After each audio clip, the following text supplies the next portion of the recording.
Mesdames, Messieurs, bonsoir et bienvenue dans ce journal audience au palais présidentiel de Koulouba. Le président de la République, Ibrahim Boubacar Keïta, a reçu l'ambassadeur du Japon et le collectif des députés de Koutiala et Yorosso. Si les députés sont porteurs des messages avec le diplomate japonais, il a été question de la reprise de la coopération avec le Mali. Le compte-rendu d'audience est avec Garipou Pérou. Le Japon reprend sa coopération bilatérale avec notre pays. Cette décision a été prise le 20 mars dernier, a annoncé l'ambassadeur du Japon au Mali, après un tête-à-tête avec le président de la République, Ibrahim Boubacar Keïta. Malgré la suspension de l'aide bilatérale de son pays depuis mars 2012, le Japon n'était pas absent au Mali. Il est resté et demeure toujours aux côtés du peuple malien, précise le diplomate japonais Akira Matsubara. À titre d'illustration, le Japon a accordé en 2013 une aide humanitaire d'urgence d'un montant global de plus de 40 milliards de francs CFA. Cette année 2014, il a décidé de fournir une assistance financière d'un montant total d'environ 20 milliards de francs CFA. Dans le domaine de la formation, le Japon vient d'octroyer des stages de qualification à environ 50 fonctionnaires maliens en 2013-2014. Une dizaine de fonctionnaires participeront à un séminaire sur l'aide publique au développement au Japon du 18 au 31 mai 2014. Le Japon est donc déterminé à soutenir le Mali dans le cadre bilatéral ou multilatéral, rassure le diplomate japonais. Il a auparavant félicité les efforts déployés par les Maliens dans le cadre du processus de consolidation de la paix et de la démocratie. Après cet entretien avec le diplomate japonais, le chef de l'État a accordé une audience au collectif des députés de Koutiala et Yorosso. Ablaye Dambélé, porte-parole du collectif, a indiqué être venu féliciter le président de la République au nom des populations des cercles de Koutiala et Yorosso. La population de Koutiala et Yorosso nous a recommandé d'être parmi les soutiens de Ibrahim Boubacar Keïta et son gouvernement dans toutes leurs actions de développement de notre pays. Voilà l'objet de notre visite cet après-midi. La délégation, faut-il le rappeler, s'apprête à développer une coopération de décentralisation avec le gouvernement au profit des deux cercles. Cette initiative a été bien appréciée par le président de la République, Ibrahim Boubacar Keïta, dont la seule ambition est d'aimer et de servir le Mali. Le président de la République, je vais l'annoncer dans les titres, est attendu demain en 12e région. Sur place, Ibrahim Boubacar Keïta procédera au lancement officiel du 7e programme de stage de formation professionnelle de la PEJ. L'événement qui se tiendra à l'IPR IFRA de Katibougou constitue le cadre national approprié pour la promotion de l'emploi de la jeunesse malienne. Voyons comment se prépare cette visite du président Ibrahim Boubacar Keïta avec Brahima Kone. Koulikoro est une région industrielle qui connaît aujourd'hui l'arrêt de certaines usines comme l'Ikoman, la société de conserve du Mali, Sokoman à Baguineda, pour ne citer que celle-là. Les terres agricoles qui utilisent le maximum de bras valides ne sont plus rentables à cause de la diminution des pluies. Ces facteurs ont eu pour conséquence le chômage des jeunes. Le lancement à Katibougou du 7e programme de la PEJ par le président de la République Ibrahim Boubacar Keïta donne l'espoir à la jeunesse malienne, particulièrement à celle de la 2e région. Ça nous va droit au cœur, vraiment. Si le président doit se déplacer pour venir ici chez nous et que ça concerne l'emploi des jeunes, tout le monde sait ce que le pays traverse. Donc la jeunesse a besoin du boulot, on a besoin du boulot, on a besoin de travail. Le président Ibrahim Boubacar Keïta, c'est là son excellence. Et déjà un monsieur qui a soutenu la jeunesse depuis avant qu'il ne soit au pouvoir, et c'est aujourd'hui lui qui va venir à Koulikoro pour le lancement vraiment de cette journée. Et c'est là, l'attente de la jeunesse se confirme parce que les jeunes ont toujours dit nous avons besoin de formation professionnelle et notre attente sera encore une fois l'expérimentation de la jeunesse, l'expérience professionnelle qu'on va acquérir à travers ce lancement. Sur les 28 000 postulants pour le 7e programme du stage de formation professionnelle de la PEJ, 4 000 ont été retenus. La demande est plus forte que l'offre. Face à la situation, la PEJ incarne l'avenir pour les jeunes. Les jeunes qui devraient être pris sont au nombre de 3 000 au départ, mais le gouvernement de la République du Mali, à travers le ministère de l'Emploi et de la Formation professionnelle, compte tenu de la réalité, de l'engouement aussi des jeunes et aussi du programme du président de la République pour l'emploi de 200 000 personnes avant la fin de son quinquennat, fait qu'on nous a autorisé à aller au-delà de 4 000. Ce qui fait qu'aujourd'hui, à cette date, nous sommes à exactement 4620 jeunes. Les autorités coutumières et administratives de Koulikoro se mobilisent afin que l'événement soit une réussite. Je lance un appel pressant et vibrant à toute la population pour que la population sorte massivement pour rencontrer le président de la République. La pêche a été créée dans ce pays. Nous savons que jusqu'à présent, on s'est occupé des jeunes diplômés.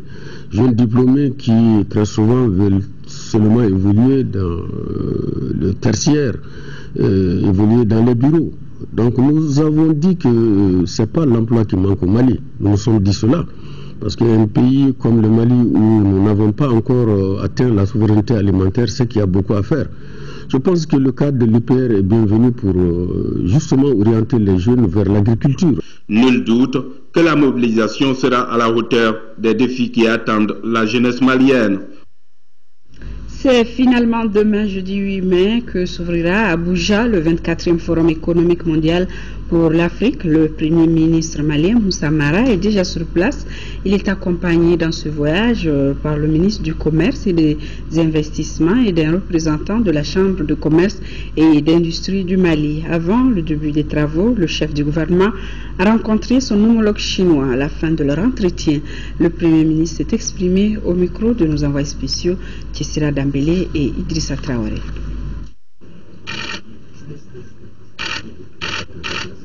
Aujourd'hui, nous avons des investissements importants pour le Mali qui sont en train d'être réalisés avec le soutien de la Chine. La route en 2x2 voies, l'autoroute en 2x2 voies entre Bamako et Ségou en est l'illustration. Mais aussi le financement de la nouvelle usine de sucre de Nsoukala. Et à chaque fois pour des dizaines de milliards de francs CFA. Les technologies d'information et de communication, la large bande, les infrastructures en termes de barrages, barrage de Taoussa, barrage de Gouina. C'est une relation, je pense, multisectorielle, très profonde et au bénéfice de nos deux pays. Donc la visite que nous avons eu la chance de faire à notre homologue de Chine, c'était pour lui signifier la grande disponibilité du Mali à poursuivre, l'inviter à venir nous rendre visite et lui présenter un certain nombre de projets qui seront des projets significatifs, non seulement pour notre pays, mais aussi pour la région. Parce que la Chine n'accompagne pas seulement le Mali, mais accompagne toute l'Afrique. Le Premier ministre de Chine a eu à faire un important discours à Addis Abeba sur le développement de l'Afrique. Nous souscrivons parfaitement à celle-ci, qui consiste à faire en sorte que l'Afrique se prenne en charge. L'Afrique endosse ses responsabilités pour son développement et la Chine, en tant qu'amie, va l'aider. Beaucoup d'actions de formation, beaucoup d'initiatives de centres de formation vont être réalisées dans notre pays, dans différents domaines de production, avec le soutien de la Chine. Cela assure non seulement le présent, mais garantit l'avenir. Donc à ce titre-là, nous sommes vraiment satisfaits de ce que nous venons de nous dire avec mon homologue de Chine. Et je n'ai pas de doute que les jours à venir seront des jours productifs pour nos deux pays. Ici à Bamako, le président de l'Assemblée nationale a reçu en audience le syndicat national des journalistes reporters du Mali, qui a été reçu donc par le président de l'institution. Plusieurs points ont été évoqués en vue d'améliorer les conditions de travail et de vie de la presse malienne. Alidou Matina. Le président de l'Assemblée nationale a reçu le syndicat national des journalistes reporters du Mali. Au cœur des échanges, plusieurs points visant à améliorer les conditions de vie et de travail des journalistes dans le cadre de la promotion de la liberté de la presse et du professionnalisme. La presse malienne est dans un tournant décisif avec l'adoption des lois qui vont bientôt ouvrir l'espace audiovisuel.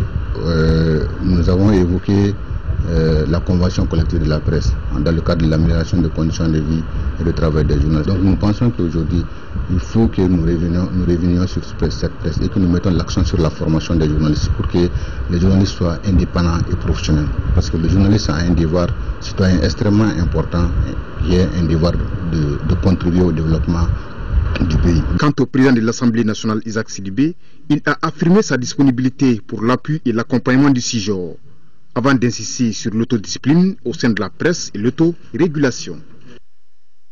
Et ce communiqué du président de l'Assemblée nationale qui porte à la connaissance des honorables députés qu'une séance plénière de la session ordinaire en cours se tiendra le jeudi 8 mai et jour suivant s'il y a lieu à partir de 10 h dans la salle Modibo Keïta. Le projet d'ordre du jour porte sur l'adoption du procès verbal de la séance plénière du 24 avril 2014, délibération sur des projets de loi intéressant la vie de la nation, constitution des groupes d'amitié et communication. Le Conseil des ministres s'est tenu hier en session ordinaire et juste après la rencontre, le ministre Mahaman Babi, porte-parole du gouvernement, a donné des précisions sur certaines décisions prises. C'était au cours d'un point de presse. Il est au micro de Moussa Fani. Le Conseil des ministres a adopté un décret portant affectation d'une parcelle de 87 hectares à Wereba. Wereba se situe dans la commune rurale de Pelengana, à Ségou. Et l'objectif de cette affectation, c'est de mettre à la disposition du ministère de l'Énergie une parcelle qui va accueillir une centrale photovoltaïque de 40 à 50 mégawatts. Et cette production d'électricité va réduire de manière significative le coût de l'électricité. Ça va permettre d'augmenter la productivité, de lutter contre le chômage des jeunes, d'améliorer le cadre de vie et de protéger, de promouvoir l'environnement.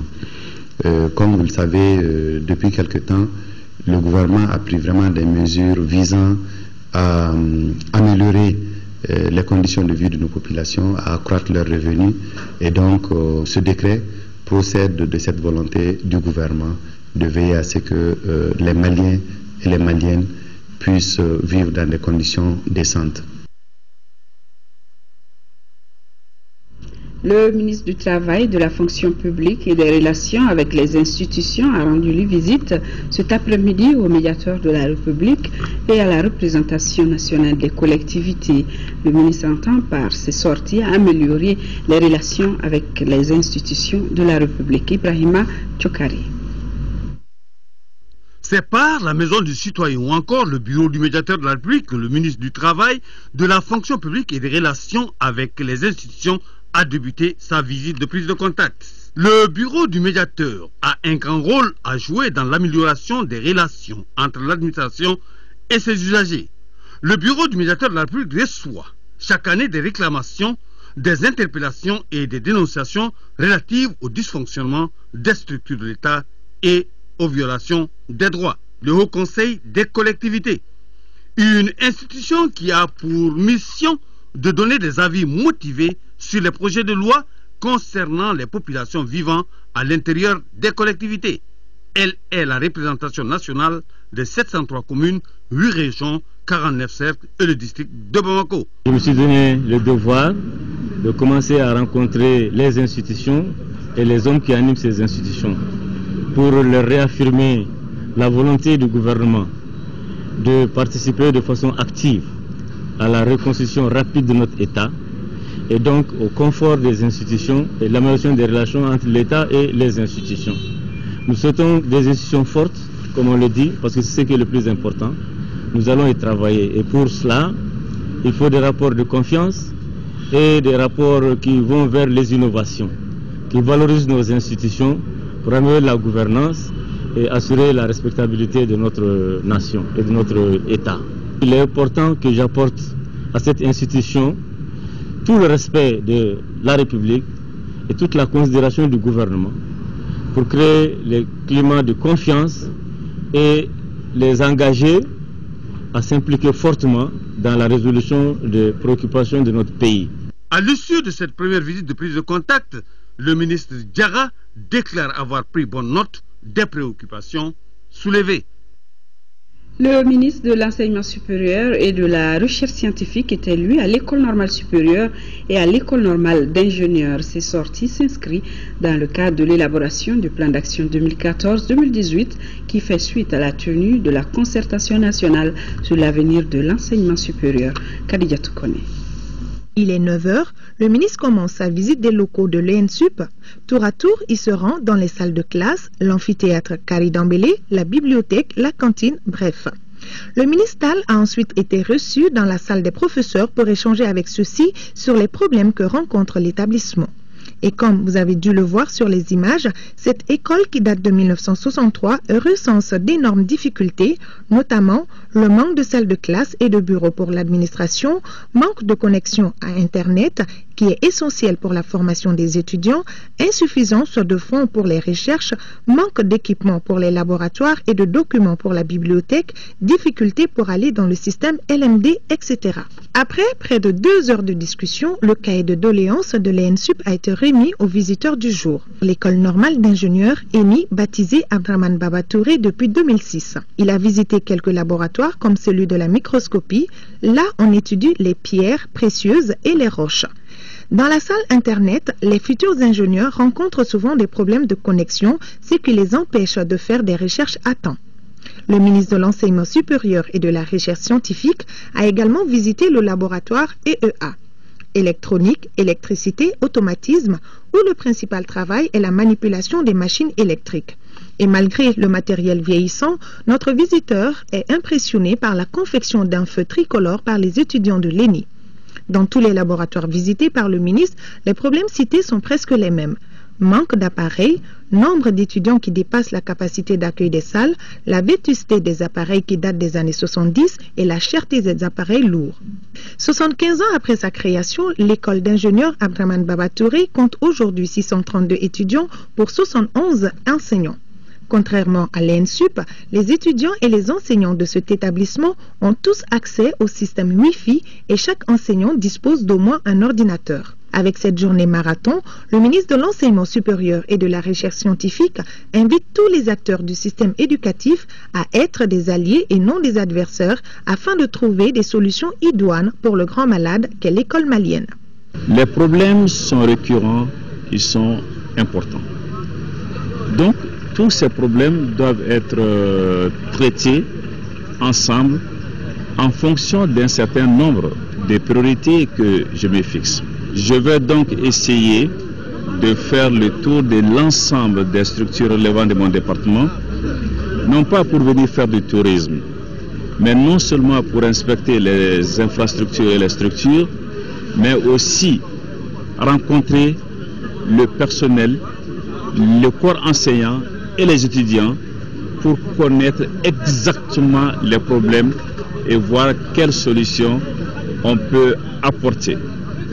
Mais, comme nous l'avons dit eux et nous, ce serait dans le cadre d'un vrai partenariat empreint de transparence et surtout extirpé de toute forme de démagogie. Pour le ministre Tall, il est temps que l'école malienne soit une école performante, sereine et creusée d'excellence. Et le secteur de la culture qui employait en 2006 près de 6% de la population active du Mali et contribuait également pour près de 4% au PIB. Aujourd'hui, il s'agit de faire plus pour que la culture puisse être le 4e pilier du développement durable dans notre pays. C'est ce que vient de déclarer la ministre en charge de la culture, Ndiaye Ramatoulaye Diallo, s'exprimait à New York lors du débat thématique de haut niveau organisé par l'UNESCO et consacré au binôme culture et développement durable. Pour Madame Ndiaye, l'heure est venue pour la mise en place d'une véritable industrie culturelle dans notre pays. De New York, nous retrouvons le reportage de Salif Sanogo. Faire de la culture un des moteurs du développement durable, c'est à cela que s'attellent les Nations Unies à travers l'UNESCO. Un seul exemple, au Mali. Au milieu de l'an 2000, à peine 0,4% du budget national était réservé à la culture. Et pourtant, avec plus de 115 000 emplois, le secteur participait à hauteur de 2,38% au produit intérieur brut. Pour Mme Ndiaye Ramatoulaye Diallo, l'industrie culturelle est appelée à jouer un rôle de plus en plus prépondérant dans l'économie nationale.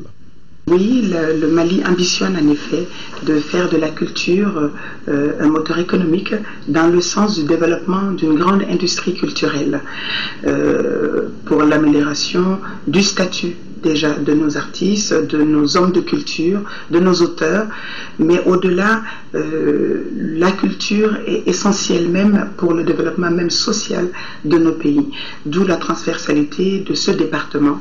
Je dirais même que ma vision est la mise en œuvre, en application de cette vision du chef de l'État, c'est-à-dire placer la culture au centre de tout, c'est-à-dire au centre du développement social du pays, au centre du bien-être de nos hommes de culture, au centre de la réconciliation, au centre du développement économique à travers la création ou de la mise en place d'une grande industrie culturelle au Mali.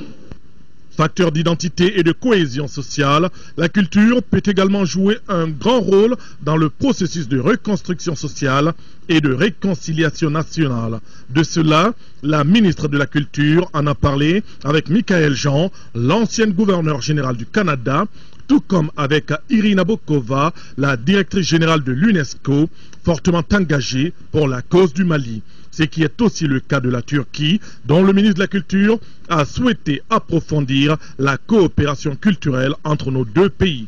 Nous avons évoqué des pistes de partenariat allant dans le sens de notre patrimoine culturel du Mali, allant du nord au sud du Mali.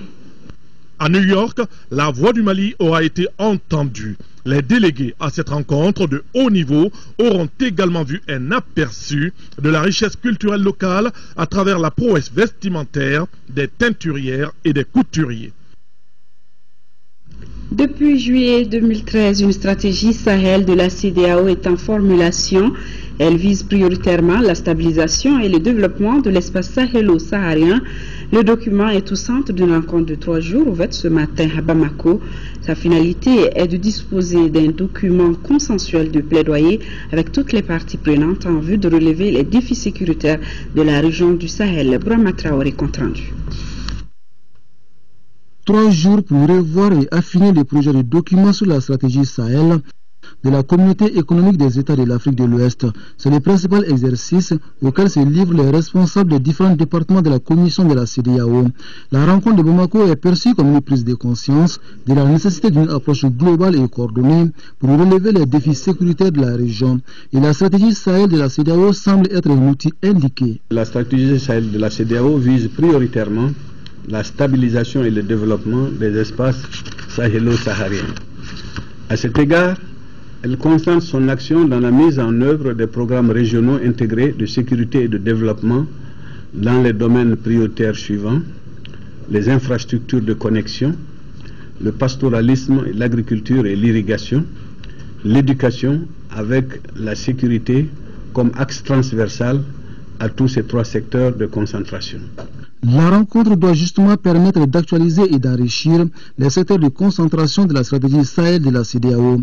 L'objectif final est de parvenir à un document pertinent de plaidoyer avec à la clé le détail des actions prioritaires à mettre en œuvre pour faire du Sahel une zone stabilisée et sécurisée. La stratégie couvre en priorité les pays de la région CEDEAO, principalement exposés aux défis et aux priorités de la zone, en l'occurrence le Burkina Faso, le Mali, le Niger, le Nigeria et le Sénégal. Cependant, en raison du caractère transversal des défis de la région Sahel et de la configuration géographique, avec les espaces sahélo-sahariens en continuité et en partage entre l'Afrique de l'Ouest, l'Afrique du Nord et l'Afrique centrale, la stratégie Sahel sera mise en œuvre en partenariat et en coopération étroite avec l'Algérie, la Libye, le Maroc, la Mauritanie et la Tunisie. La rencontre de Bamako prépare une réunion de haut niveau sur le Sahel prévue le 26 mai prochain à Abuja au Nigeria. Une réunion qui réfléchira notamment à la coordination des stratégies et à la mutualisation des efforts pour venir à bout du terrorisme dans la bande sahélo-saharienne. Et l'architecture de paix et de sécurité de la CEDEAO appliquée au Mali, bilan et leçons apprises, c'est le thème d'une journée de réflexion initiée à l'intention des journalistes. Déficit de communication, difficultés liées à la mobilisation des troupes sont entre autres les problèmes identifiés par le représentant spécial de la CEDEAO au Mali, Ramata Konaté, pour le compte rendu. Pour la première fois, la CEDEAO intervient au Mali de façon militaire en 2013. C'est pour faire le bilan de cette participation dans la gestion de la crise malienne que se tient cette journée d'échange. Nous avons pu constater qu'il y avait quelques forces qui ont permis à la CEDEAO de mieux accompagner le Mali, mais surtout, et ce qui était important, nous avons constaté qu'il y avait beaucoup de faiblesses. Et l'une et la plus importante, c'est une certaine déficience en matière de communication. Et je crois que des professionnels de la communication maliens qui ont pris part à cet atelier qui s'est tenu à Kosombo n'ont pas manqué de dire que si la presse n'a pas pu peut-être suivre la CEDEAO et couvrir normalement les activités de la CEDEAO, c'est certainement parce qu'ils ne connaissaient pas ce mécanisme. Les journalistes maliens sont invités à se prononcer sur la mise en œuvre de l'arsenal de prévention et de gestion des conflits de la CEDEAO. Si la CEDEAO, en ce moment précis, veut organiser cet atelier pour informer l'opinion nationale et internationale sur ce que cette institution a fait dans le dénouement de la paix au Mali, je crois que cet atelier ne peut être que salutaire. Rappelons que l'architecture de paix et de sécurité de la CEDEAO repose sur le mécanisme de prévention, de gestion et de règlement des conflits. Le protocole relatif à ce mécanisme a été adopté par les États membres de l'organisation il y a de cela 15 ans. 24 heures après la présentation de sa lettre de créance, la nouvelle ambassadrice d'Éthiopie au Mali, avec résidence à Abidjan, a rencontré la presse ce matin. Au cours de cette rencontre, elle a parlé des relations entre son pays et le nôtre et la situation dans notre pays. Compte rendu, Lamine Keita. La diplomate éthiopienne a profité de ces points de presse pour saluer les relations séculaires entre Bamako et Addis Abeba, des relations basées sur le respect mutuel. Désormais, a souligné la conférencière, le Mali et l'Éthiopie vont s'atteler à renforcer davantage leur coopération à travers plusieurs secteurs, le tourisme, les investissements, le business. Pour la diplomate éthiopienne, il est temps de développer les échanges commerciaux entre nos deux pays. Les pays africains ont maintenant besoin de se développer. Cela passe forcément par la coopération sud-sud. Elle a remarqué qu'il y a des produits maliens consommés en Éthiopie qui ne sont pas achetés au Mali, qui sont achetés en Europe. Vice versa, des produits éthiopiens au Mali qui ne sont pas, que les Maliens n'achètent pas directement en Éthiopie, mais que les Maliens achètent en Europe, alors que nous sommes tous sur le même continent.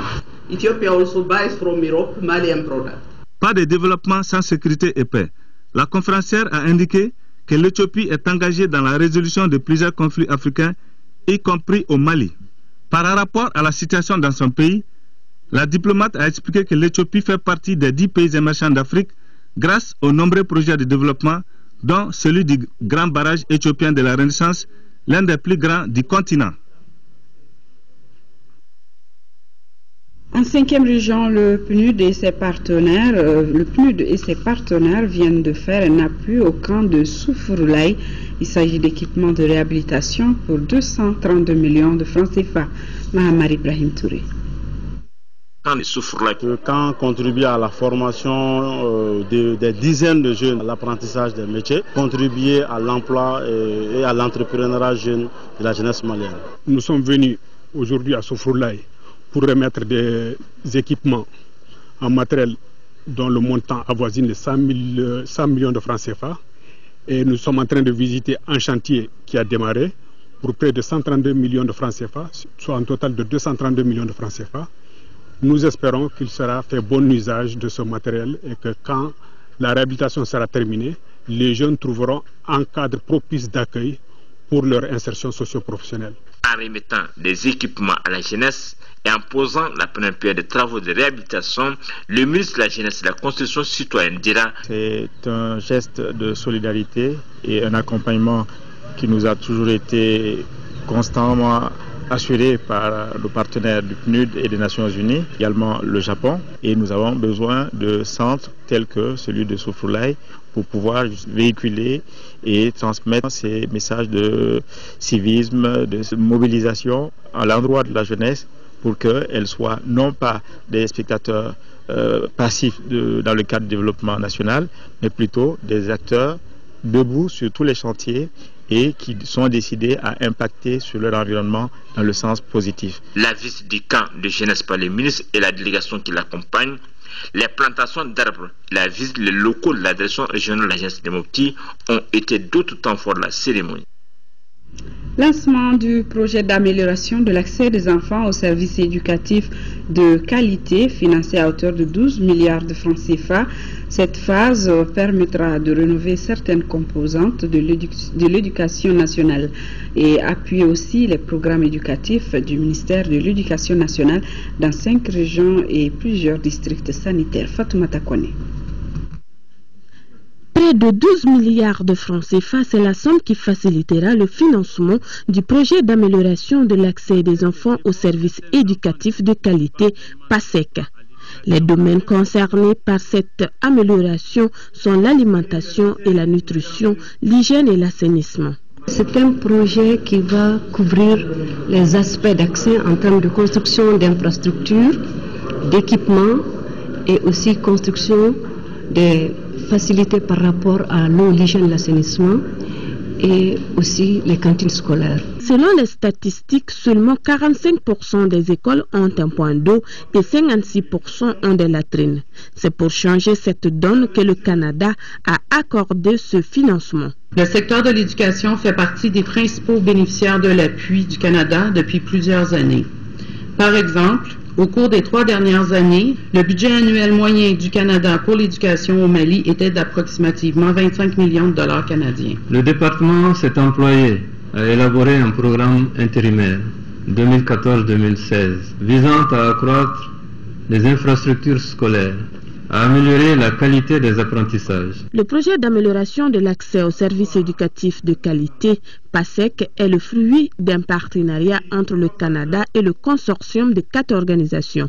Il s'agit de World Vision, Aga Khan, Save the Children et Plan Mali.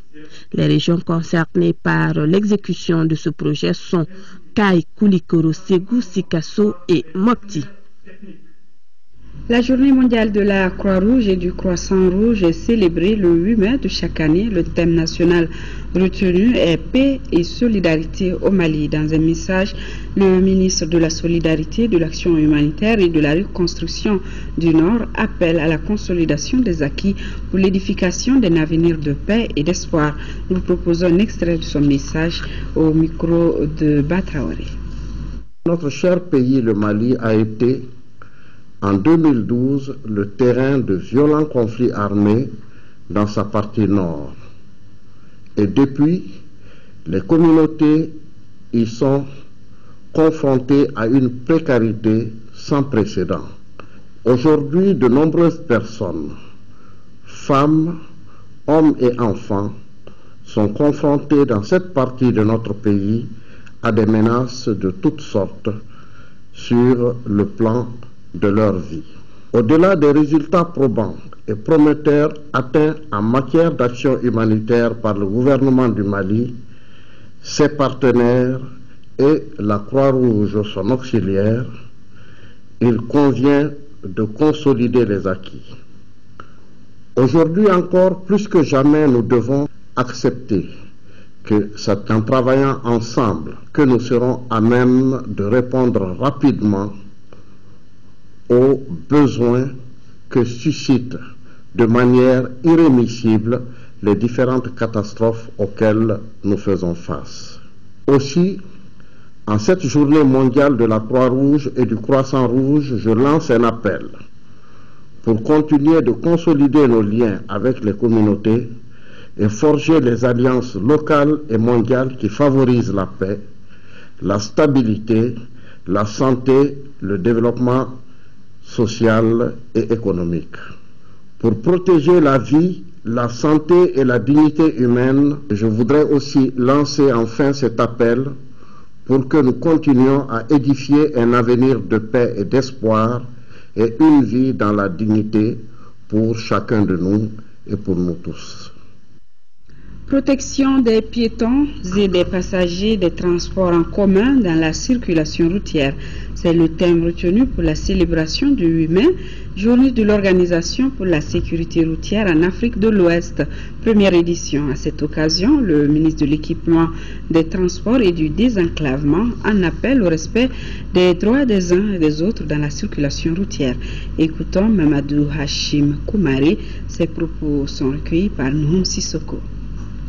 Le Mali, à l'instar des pays membres de la CEDEAO, organise demain 8 mai 2014 la journée de l'ESRAO, Organisation pour la sécurité routière en Afrique de l'Ouest, une activité qui rentre dans le cadre de la sécurité routière et répond à l'appel des Nations Unies qui ont encouragé les communautés économiques régionales à mettre en place des organisations pour discuter et harmoniser les politiques de prévention routière.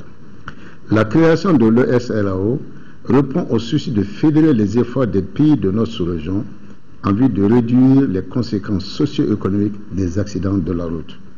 Elle a pour objectif de contribuer à la réduction des accidents de la circulation routière.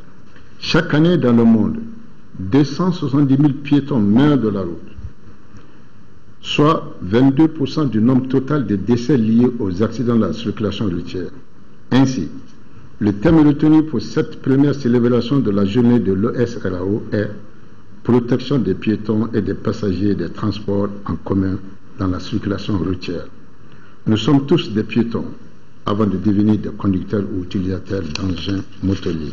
Et il est déplorable que le piéton soit considéré comme un usager qui n'a pas droit à l'espace routier, ce qui le rend particulièrement vulnérable. C'est le lieu de lancer un appel à nos concitoyens à accepter les droits des uns et des autres dans la circulation routière et à payer une attention particulière aux piétons. Et à la tête d'une forte délégation composée de députés élus de l'Assemblée et d'experts des transports et des routes, le ministre de l'Équipement, des Transports et du Désenclavement se rend à partir de jeudi 8 mai à Kenyeba et à Faléa, en première région, pour une visite de 3 jours dont l'objectif est de trouver des voies et moyens pour assurer le désenclavement de ces localités. Notons qu'au programme de cette visite du ministre de l'Équipement, des Transports et du Désenclavement, la sensibilisation sera au menu des activités tout le long du trajet entre Bamako et Kenyeba sur le thème sécurité routière, notamment dans les localités de Kassaro, Kokofata, Krukoto et Dabia. Depuis 2006, l'Association française pour l'aide et l'approvisionnement médical assiste l'hôpital mère-enfant le Luxembourg en technique de pose de prothèse totale de la hanche. Interrompue à cause de la crise que notre pays a connue, la mission a repris pendant une semaine. Ces médecins français de l'Association pour l'aide et l'approvisionnement médical et les spécialistes maliens vont faire des interventions chirurgicales à moindre coût, nous signale notre reporter Garibou Pirou. Cette femme d'une quarantaine d'années souffre d'arthrose, une maladie qui touche les articulations. Elle a choisi de se faire poser une prothèse totale de hanche. Une équipe de médecins s'est mobilisée autour d'elle. La technique demande une intervention chirurgicale. Ces interventions sont faites sous anesthésie loco-régionale, c'est-à-dire que les malades ne dorment pas pendant l'opération. Donc on peut communiquer un petit peu avec eux. Ensuite on fait l'intervention, on fait toute la préparation qui dure environ 1 heure pour préparer le malade parce que la chirurgie de hanche demande énormément de matériel, énormément de préparation.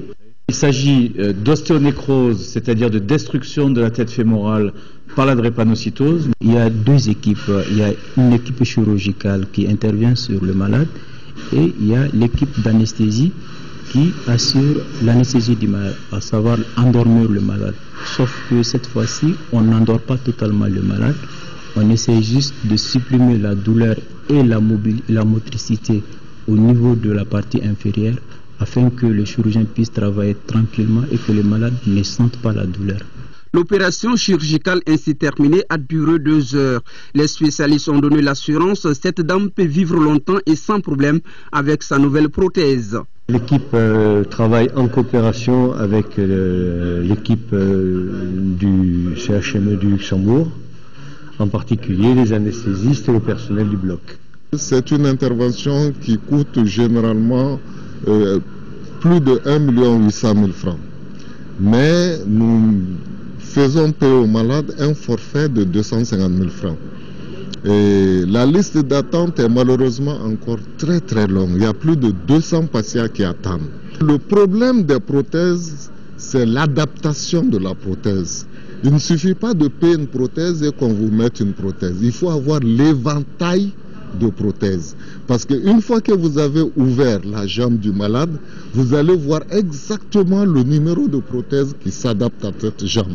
Donc il faut avoir toute une gamme pour pouvoir faire le bon choix pour que l'opération soit vraiment un bénéfice pour le malade. La chirurgie de remplacement prothétique total de la hanche est devenue une procédure sûre et très fréquente dans le traitement de l'arthrose à un stade avancé. Elle réduit non seulement la douleur de la hanche, ce qui permet sa mobilité et améliore ainsi la qualité de vie du malade souffrant d'arthrose. Conférence des femmes sur leur accès à la terre, c'est une initiative de l'ONG Wildaf Mali. Pour cette ONG, les femmes, surtout celles du monde rural, sont lésées dans la distribution des terres exploitables alors qu'elles sont au centre du développement.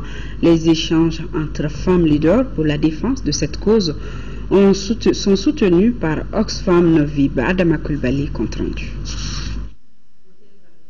Les sujets débattus au cours de cette conférence portent sur le partage des résultats de l'étude sur l'accaparement des terres et son impact sur les droits socio-économiques des femmes rurales, la loi d'orientation agricole et ses enjeux pour les femmes, l'expérience du Millennium Challenge à compte sur les terres aménagées à Alatona, zone de Nyono, l'expérience du bureau sous-régional Afrique de l'Ouest sur l'accès des femmes à la terre et les stratégies de plaidoyer pour la participation effective des femmes à la distribution des terres au niveau national et sous-régional. Plusieurs femmes leaders au niveau sous-régional sont invitées à la conférence. Wildaf a entrepris des actions, études, échanges, rencontres, débats sur les questions foncières pour influencer les décideurs à prendre en compte les droits des femmes et les besoins des femmes. Le droit des femmes d'être propriétaires, d'accéder à la terre et de la contrôler demeure limité quel qu'en soit l'usage, agricole, pastoral ou commercial. C'est pourquoi Oxfam, dans sa vision d'éliminer la pauvreté et les inégalités entre hommes et femmes, s'est engagé à accompagner Wildaf dans son étude sur l'accaparement des terres et son impact sur les droits socio-économiques des femmes rurales. C'était l'occasion pour le département en charge des femmes et de l'enfant de retirer son soutien en restant toujours à côté de leurs sœurs pour veiller sur leurs conditions de vie meilleures. 52 millions de francs CFA, c'est le coût de réalisation de la voie d'accès du camp de la compagnie de commandement et d'instruction de la garde nationale à Dar Salam. La cérémonie d'inauguration a regroupé ce mardi les responsables de la garde nationale et les hommes de rang. Noun Sissoko, compte rendu. La coupure du ruban symbolique ouvre cette voie longue de 220 mètres à la circulation. Avec ces caniveaux, cette route doit permettre d'améliorer le cadre de vie dans le camp et faciliter la mobilité des personnes. Vous savez que ce tronçon était trop dégradé et même à pied, en traversant ce tronçon, on avait des difficultés, plus fortes raisons, avec des engins. Et ça va servir à tout le monde. L'ouvrage a été réalisé à 52 millions. L'entreprise, c'est le génie civil. Le génie civil, c'est des militaires. L'infrastructure a été réalisée grâce à l'appui du ministère de l'Équipement et des Transports. Auparavant, le chef d'état-major de la garde nationale avait procédé à la revue des troupes. Lancement hier des nouveaux projets dénommés projet de nutrition à Tesserila dans le cercle de Barouli. Il va lutter contre la malnutrition aiguë à partir des produits alimentaires locaux accessibles. Ce projet est financé par l'UNICEF et exécuté par la Croix-Rouge malienne en partenariat avec la Croix-Rouge belge. Fousséni Samake.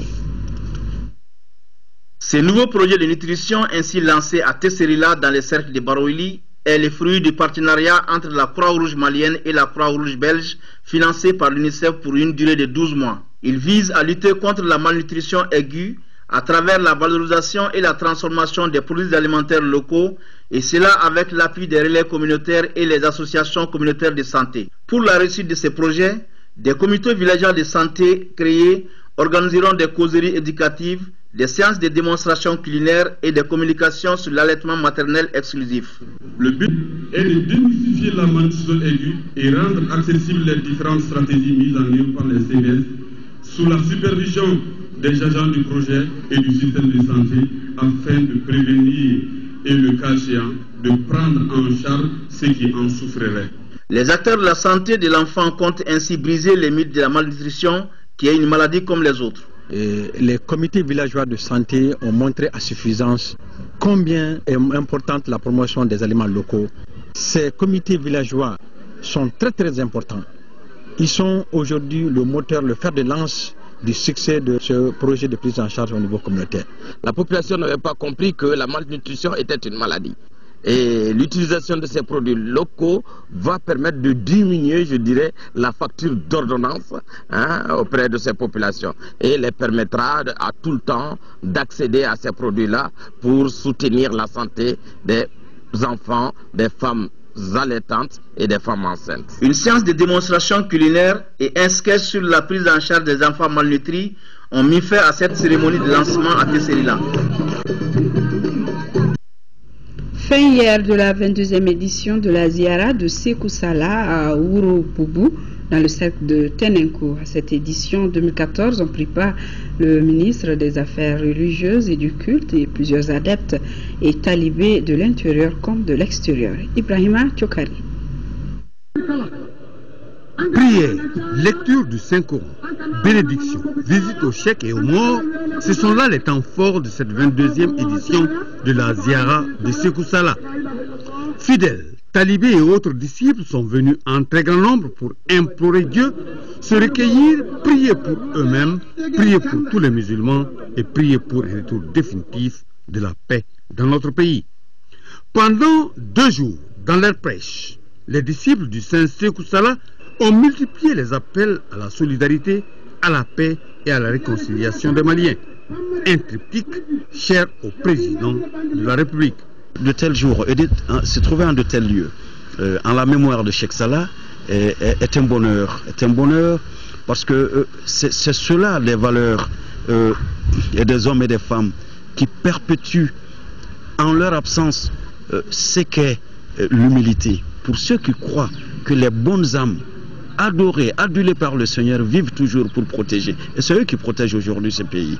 Voilà. Et donc le président de la République, son message de paix, d'entente, de conciliation ou de réconciliation, je l'apporte. Et je le trouve tout oui.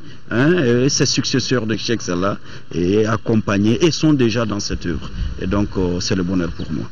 L'édition 2014, la Ziara de Sékou Salah, s'est achevée par une prière collective. Juste après cette prière, les disciples, sous la conduite de Cheikh Ibrahim Sékou Salah, le calife de Ouroboubou, ont entamé un mois de prière et de bénédiction pour un Mali debout. Le ministre des Affaires religieuses et du culte qui a pris part à cette 22e édition a apprécié la mobilisation et la retrouvaille autour de cet illustre homme qui nous a quittés en 1982 et qui repose à Ouroboubou, Massina. Le ministre a remis au calife une enveloppe symbolique et des exemplaires du Saint-Coran. Et c'est la fin de cette édition. Merci de l'avoir suivi. Je vous retrouve demain pour les éditions du soir. Mais avant, 10h et 13h, vous serez en compagnie de Amara Malé Diallo. Très bonne suite de nos programmes.